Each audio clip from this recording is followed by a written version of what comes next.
ചോളം ദാ ഇതേപോലെ ഒരു മസാല റെഡിയാക്കിയിട്ട് നിങ്ങൾ തയ്യാറാക്കി നോക്ക്. കുട്ടികളെല്ലാം തീർച്ചയായിട്ടും ഇഷ്ടപ്പെടും.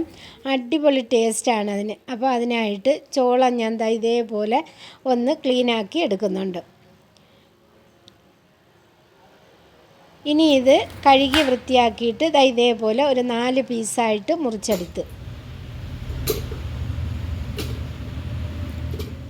കുക്കറിലേക്ക് മാറ്റി 1 കപ്പ് വെള്ളവും കൂടി ഒഴിച്ച് ഒന്ന് വേവിക്കാനായിട്ട് വയ്ക്കാം. 2 വിസിൽ കേട്ട് കഴിയുമ്പോൾ ഇത് നല്ലതായിട്ട് വെന്ത് കിട്ടും.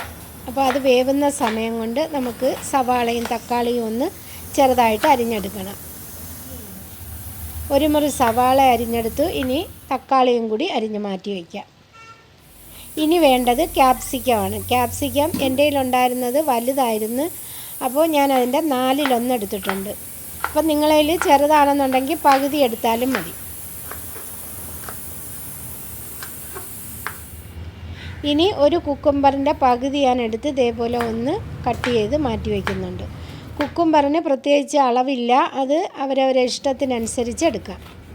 അപ്പോൾ തണുത്ത ചോളം ഞാൻ ഇതേപോലെ ഒന്ന് കട്ട് ചെയ്ത് മാറ്റി വെച്ച് ഇനി ചട്ടിയിൽ ബട്ടറിട്ട് ഒന്ന് മെൽറ്റായി കഴിയുമ്പോൾ 1 ടീസ്പൂൺ ഇഞ്ചി വെളുത്തുള്ളി പേസ്റ്റ് ആദ്യം ചേർത്ത് കൊടുക്കാം. അതൊന്ന് പച്ചമണം മാറിക്കഴിയുമ്പോൾ അരിഞ്ഞു വെച്ചിരുന്ന സവാളയും ചേർത്ത് കൊടുക്കാം. ഒന്ന് വഴന്ന് വരുമ്പോൾ തക്കാളി ചേർത്ത് കൊടുക്കാം. ഇനി ഇതിൽ പാകത്തിനുള്ള ഉപ്പും മഞ്ഞൾപ്പൊടിയും എരിക്ക് ആവശ്യത്തിനുള്ള മുളക് പൊടിയും ചേർക്കാം.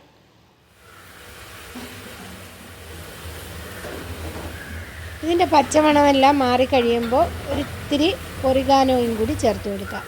ഒറിഗാനോ നിങ്ങളെ കയ്യിൽ ഇല്ലയെന്നുണ്ടെങ്കിൽ ജീരകത്തിൻ്റെ പൊടി ചേർത്ത് കൊടുത്താലും മതി. ഇനി ഇതിൽ അരിഞ്ഞു വെച്ചിരുന്ന ക്യാപ്സിക്കം കൂടി ചേർത്ത് മിക്സ് ചെയ്തതിന് ശേഷം 1 ടീസ്പൂൺ ടൊമാറ്റോ സോസും കൂടി ചേർത്ത് നല്ലതുപോലെ ഒന്ന് ഇളക്കി യോജിപ്പിച്ച് കൊടുക്കുക. ഇനി അരിഞ്ഞു വെച്ചിരുന്ന ചോളവും കൂടി ചേർത്ത് മിക്സ് ചെയ്ത് ഒരു പാത്രത്തിലേക്ക് എടുക്കുക. ഇതിൻ്റെ കൂടെ ഒരു മുട്ടയും കൂടി പുഴുങ്ങി ഇതേപോലെ ഒന്ന് കട്ട് ചെയ്ത് വയ്ക്കുന്നുണ്ട്. അപ്പോൾ അടിപൊളി ടേസ്റ്റാണ്. നിങ്ങൾ തീർച്ചയായിട്ടും ട്രൈ ചെയ്ത് നോക്കണേ.